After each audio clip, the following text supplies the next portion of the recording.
এনেকুৱা বক্তব্যবিলাক আপোনালোকে নাৰাখিব যে ব্যক্তি বিশেষৰ উল্লেখ নকৰি পেলাই আপোনালোকে বক্তব্য ৰাখক।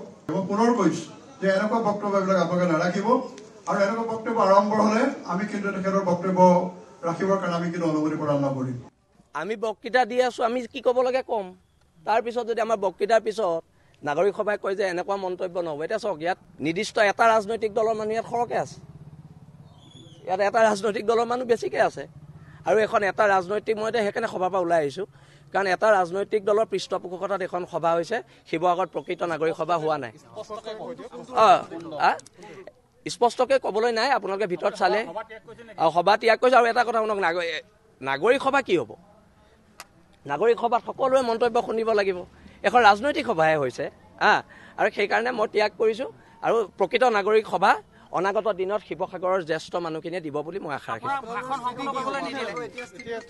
দিয়া নিদিয়াটো কি আছে, মই এনেও আমাৰ স্থিতি আমি পাতিম কিন্তু এটা কথা, মই হিমন্ত বিশ্ব শৰ্মাৰ ছাঁটোও গছকি পোৱা নাই আৰু মোক যদি কোনোবাই কয় মোৰ ঘৰ কেনেকৈ চলি আছে আপোনালোকে চাই আহিলেই হ'ব। মোক যদি কয় মই হিমন্ত বিশ্ব শৰ্মাৰ পৰা পইচা লৈ কাৰোবাক ইলেকশ্যন জিকাব লৈছোঁ, মই ইলেকশ্যন জিকাব নোৱাৰোঁ, শিৱসাগৰ জনগণে জিকাব। নাই নিৰপেক্ষ হোৱা নাই, কথা বতৰাবোৰ নিৰপেক্ষ হোৱা নাই